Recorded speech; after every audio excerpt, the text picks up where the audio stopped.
Let's talk about Shinto. It's known as the indigenous faith of Japan, and its name literally translates to the way of the gods.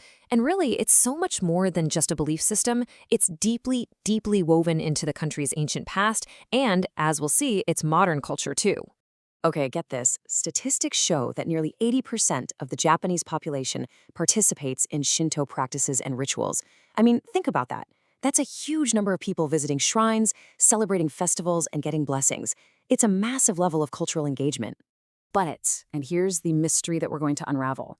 If you ask those same people in a survey, a very, very small fraction of them will actually say they're Shintoists. So you've got this huge participation, but really low self-identification. What in the world is going on here?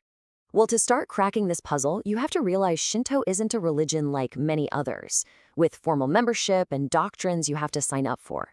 It's what's called an action-centered religion. It's all about the rituals and practices that connect today with the ancient past.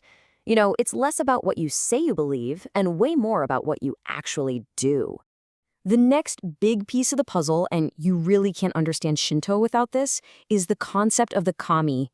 Everything really revolves around them. So, what are kami? Well, the word often gets translated as gods or spirits, but that doesn't quite capture it. It's more like the sacred essences that exist in, well, everything. And what's really crucial here is that in Shinto, the kami and people aren't in two separate realms. Nope, they exist right here, together, in the same complex world. And when we say they're in everything, we mean it. Kami can show up anywhere. In a majestic old tree, a powerful river, an interesting-looking rock, animals, certain powerful places. Even people can become kami after they pass on. That's why you'll sometimes hear that Shinto has 8 million kami, which is just a poetic way of saying they're countless, they're everywhere. Places of incredible natural power and beauty, like this mountain right here, are often seen as homes for kami, or even as kami themselves. When you look at a place like this and you feel that sense of awe, that's it. That's the heart of the Shinto experience right there.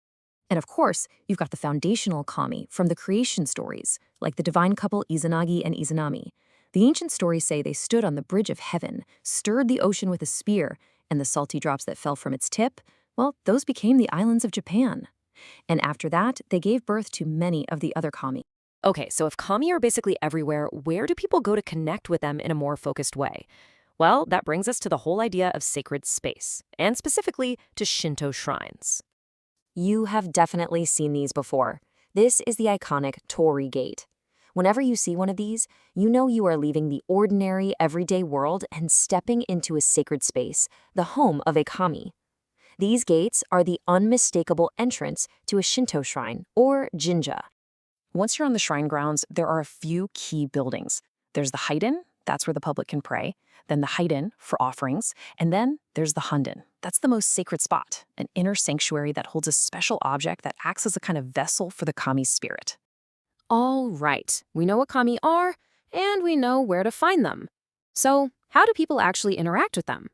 This is where we get to the core of Shinto practice, this whole idea of purity, prayer, and ritual. So, a huge concept in Shinto is purity, or kiyome. But it's really important to get this. It isn't about good versus evil. It's about being in the right state to approach the kami. Impurity, or kegare, can come from things like being around death or from doing something wrong. But you can cleanse it through purification rituals, and you do that for your own peace of mind and to bring good fortune. And this right here is one of the most common purification rituals you'll see.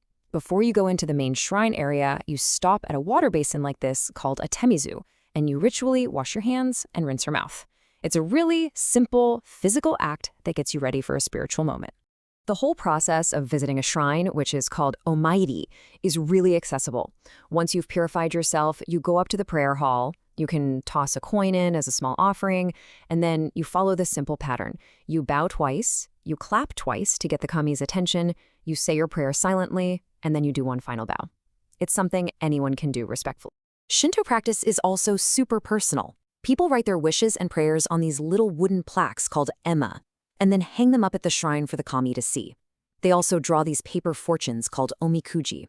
And hey, if you get a bad fortune, no big deal. You just tie it to a branch at the shrine to leave the bad luck behind. Another thing you see everywhere are these personal amulets called omamori. Each one is for something specific, maybe success on an exam, or safe driving, or good health. They're a really tangible way for people to feel a connection to the kami's protection in their everyday lives. So let's bring it all back to our big mystery. We've seen all these practices. How does this all come together to explain why so many people participate in Shinto, but so few call themselves Shintoist? Well, this is where we look at how Shinto actually works in modern Japan. For literally centuries, Shinto and Buddhism have existed side by side in Japan. They're not seen as being in competition, they just kind of serve different purposes. Generally speaking, Shinto is for life events in this world, births, weddings, good harvests. Buddhism, on the other hand, usually handles funerals and things related to the afterlife. And this is the real key. You don't have to formally join Shinto. When a child is born, the local shrine often just adds their name to a list and they become an ujiko, a family child of the local community kami. It's an automatic cultural thing, right from birth. So there we have it. The paradox is solved. The reason nearly 80% of people participate but so few identify as Shintoist is because Shinto isn't just a religion you belong to. It's the cultural fabric of the nation. It's a collection of rituals and community events, and it's a way of connecting with nature and ancestors that you just do, rather than a set of beliefs you have to formally sign up for. Which leaves us with a final thought. When you think about how deeply it's woven into everyday life, how it focuses on action instead of belief, and how it's tied to the very identity of the land itself, it makes you wonder, right? Is Shinto best understood as a religion, a philosophy, or maybe is it just the cultural heartbeat of a nation? Definitely something to think about.